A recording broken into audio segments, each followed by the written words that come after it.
प्रिय बच्चों, आपका स्वागत है। कक्षा 10 के बालकों के लिए तुलसीदास जी का पाठ है। यहाँ पर धनुष भंग प्रसंग देख रहे हैं आप। यहाँ पर तुलसीदास जी भगवान राम को आज्ञा प्राप्त होती है अपने गुरु से और धनुष तोड़ने के लिए उठते हैं मंच से। यहाँ का वातावरण क्या हो जाता है, जो सज्जन है प्रफुल्लित हो जाते हैं, प्रमुदित हो जाते हैं, और जो दुष्ट हैं, जो गलत धारणा के लोग हैं, वो संकुचित हो जाते हैं, उनकी आशाएं नष्ट हो जाती हैं सीता को पाने की। अब ध्यान दीजिए बेटा, पहला दोहा छंद है, आगे फिर चौपाई छंद है। उदित उदय गिरि मंच पर रघुबर बाल पतंग, बिकसे संत सरोज सब हर्षे लोचन भृंग। तुलसीदास जी महाराज कहते हैं, उदित उदय गिरि मंच पर, उदित हो गए, प्रकट हो गए। कौन? राम। कहाँ प्रकट हुए हैं? उदय गिरि मंच, रूपक अलंकार है। उदय गिरि, गिरि माने पहाड़ होता है, जहाँ सूर्योदय होता है उसको उदयगिरि कहा जाता है या उदयाचल कहा जाता है।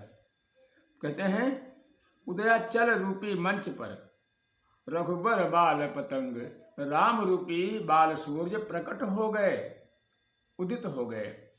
भगवान राम को बाल सूर्य यहाँ एक रूपता दिखला रहे हैं और मंच की एक रूपता दिखा रहे हैं उदयगिरि से। आगे देखेंगे, जब सूर्योदय होता है तो क्या होता है? कमल खिल जाते हैं, भंवरे प्रसन्न हो जाते हैं कि अब रसपान करेंगे, कमल खिल चुके हैं। इसी प्रकार से भगवान राम के खड़े होने पर मंच पर सारी सभा के लोग जो प्रमुदित हो रहे हैं, जो सज्जन हैं, आकाश में देवता, धरती पर ऋषि मुनि और सज्जन गण सब प्रमुदित हो गए हैं। तो बड़ा सुंदर चित्रण करते हुए सांग रूपक में ध्यान दीजिए। उदित उदय गिरि मंच पर रघुबर बाल पतंग, बिकसे संत सरोज सब हर्षे लोचन भृंग। कौन सरोज? सरोज यहाँ कमल होता है, संत यानी सज्जन रूपी सरोज खिल गए, कमल खिल गए। और कौन हर्षित हो गए बेटा? लोचन भृंग, जो आँख है, लोचन माने आँख, भृंग माने भंवरा, भंवरे प्रसन्न होते हैं कमल से। तो सज्जनों की आंखें खुश हो गई हैं राम जी को देखकर कि अब धनुष भंग जरूर होगा, सीता की मनोकामना पूर्ण होगी और सभी सज्जनों की। आगे देखेंगे चौपाई छंद में, नृपन केरी आशा निशिनासी, नृपन केरी आशा निशिनासी, बचन नखत अवलीन प्रकाशी। तुलसीदास जी कहते हैं, नृपन केरी, उन राजाओं की जो सीता जी के विवाह को सुन करके धनुष भंग करने आए थे और हार चुके थे। कहते हैं उनकी आशा रूपी रात्रि नासी, नष्ट हो गई। रूपक अलंकार यहाँ भी, आशा रूपी रात्रि नष्ट हो गई, अर्थात सीता को पाने की जो कामना थी, जो इच्छा थी या जो आशा थी, समाप्त हो गई। वचन नखत अवलीन प्रकाशी, उनके वचन बिल्कुल बंद हो गए, अर्थात उनकी बोल बंद हो गई है। कैसे? जिस प्रकार से प्रातः काल होते ही तारे छिप जाते हैं, नखत माने तारा, अवलीन प्रकाशी कहते हैं विलुप्त हो जाते हैं, आकाश मंडल में दिखाई नहीं पड़ते हैं सूर्य उदय होने पर प्रकाश के कारण। इसीलिए भगवान राम के तैयार होने पर धनुष तोड़ने के लिए राजाओं की आशा फिर गई, नष्ट हो गई। मानी महिप कुमुद सकुचाने, मानी महिप कुमुद सकुचाने, कपटी भूप उलूक लुकाने। बड़ा सुंदर दृष्टांत देते हुए रूपक अलंकार का कहते हैं, मानी महिप, मानी माने घमंडी, महिप माने राजा। जो घमंडी राजा थे, घमंड जिनको था, वो कुमुद हो गए। कुमुद माने होता है जो सूर्योदय होने पर संकुचित हो जाते हैं, रात्रि होने पर प्रमुदित हो जाते हैं। कहते हैं घमंडी राजा रूपी कुमुद संकुचित हो गए।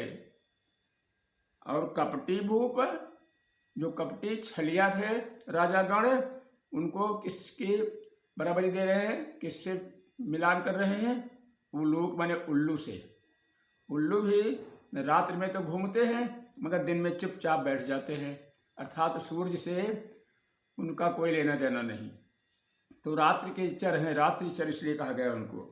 कहते हैं कपटी भूप रूपी उल्लूक भी लुकाने छिप गए। बड़ा सुंदर चित्रण करते हैं गोस्वामी जी। आगे देखें बेटा। भये विशोक कोक मुनि देवा, बरसहि सुमन जना वही सेवा। अब ध्यान दीजिए, यहाँ पर जो प्रसन्न हुए हैं वो कौन हैं? भय विशोक, विशोक माने शोक रहित। कौन हो गए? कोक मुनि देवा, मुनि और देवता गण रूपी कोक यानी चकवा पक्षी, जो रात्रि में दुखी थे, सवेरा होते ही खुश हो जाते हैं, प्रसन्न होते हैं, शोक दूर हो जाता है चकवा का। तो कहते हैं कौन हो गए विशोक? कोक मुनि देवा, मुनि और देवता रूपी चकोर पक्षी कहते हैं प्रसन्न हो गए, विशोक हो गए, शोक चला गया। और प्रसन्नता में क्या करते हैं? वर्षा ही सुमन, आकाश मंडल से पुष्प बरसा रहे हैं देवतागण। जना वही सेवा, और अपनी सेवा जना रहे प्रभु राम को।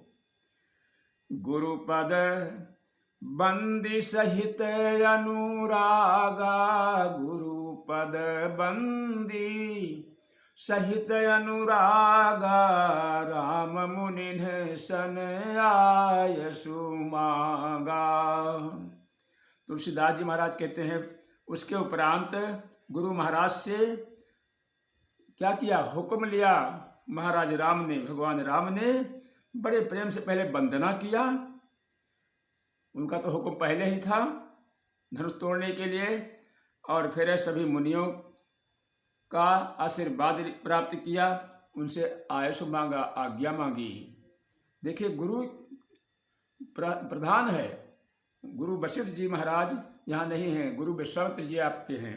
कहते हैं विश्वामित्र जी ने हुक्म दे दिया है, उसके बाद में और ऋषि मुनियों का सम्मान करते हुए उनसे भी आज्ञा मांगी आपने।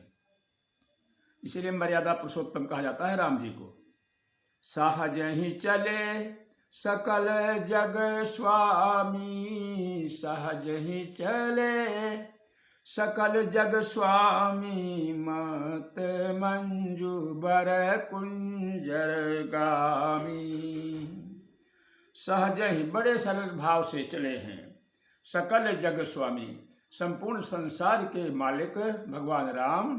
कोई अकर्म नहीं, कोई गर्व घमंड नहीं, कोई दिखावापन नहीं, सहज ही चले सकल जग स्वामी। कैसे चले? मत मंजू बर कुंजर गामी। मत माने मत वाला, मंज माने सुंदर, वर माने श्रेष्ठ, कुंजर माने हाथी, गामी माने चलने वाला। ऐसी चाल है जैसे मतवाला हाथी श्रेष्ठ है, चलता है, ऐसे भगवान राम चले। तो यहाँ पर आपने देखा है धनुष भंग करने के लिए राम जी तैयार हो गए हैं। जो दुष्ट जन है, जो कुटिल हैं, उनका तो मुख मलिन हो गया, वो तो शोक ने घेर लिया उनको, और जो सज्जन हैं, देवतागण हैं, वो प्रमुदित हो गए, प्रसन्न हो गए। अब आप देखेंगे बेटा इसमें काव्य सौंदर्य में क्या क्या है, कैसे है, ध्यान दीजिएगा। रस में भक्ति रस है, श्रृंगार रस भी है। भक्ति रस कहाँ है? यहाँ गुरुपद बंद सहित अनुरागा, यहाँ से दोनों कड़ी में नीचे भक्ति रस है, बाकी श्रृंगार रस है। अलंकार में रूपक है, यहाँ उदित उदयगिरी मंच पर सांग रूपक है, क्योंकि मंच की उदयगिरी से, और राम की बाल सूर्य से, संत की कमल से, और भंवरों की लोचन से, आँख से, यहाँ पर एक रूपता दर्शाई गई, इसलिए सांग रूपक है। निरपन केरी आशा निशनाशी, आशा रूपी रात्रि, यहाँ रूपक अलंकार का सुंदर चित्रण किया जा रहा है। और इधर अनुप्रास भी है, क्योंकि मानी महिप कुमुद सकुचाने, घमंडी राजा रूपी कुमुद सकुचित हो गए। यहाँ मानी महिप में माँ का प्रयोग किया गया है, इसलिए अनुप्रास भी है। अब देखेंगे यहाँ छंद कौन सा है। पहला दोहा है, फिर चौपाई है। शब्द शक्तियाँ बेटा कौन सी हैं, इसमें अभिधा है और व्यंजना है। ध्यान दीजिए, यहाँ पर बड़े सुंदर चित्रण करने का ढंग गोस्वामी जी का, पक्षियों से, चिड़ियों से और जानवरों से, हर तरह से यहाँ आप कीड़े मकोड़ों से ही चित्रण कर रहे हैं। भाव सेव्य मुदितापूर्ण है, गुण में माधुर्य है, भाषा में अवधि है और शैली में विवेचनात्मक है और चित्रात्मक है। चित्रात्मक का अर्थ होता है बहुत सुंदर चित्रण किया जाता है। तो इसको आपने पहला खंड पढ़ा गोस्वामी जी के इस वचन से, और आगे कल के लिए इसी प्रसंग का अगला प्रसंग आपको पढ़ाया जाएगा। धन्यवाद।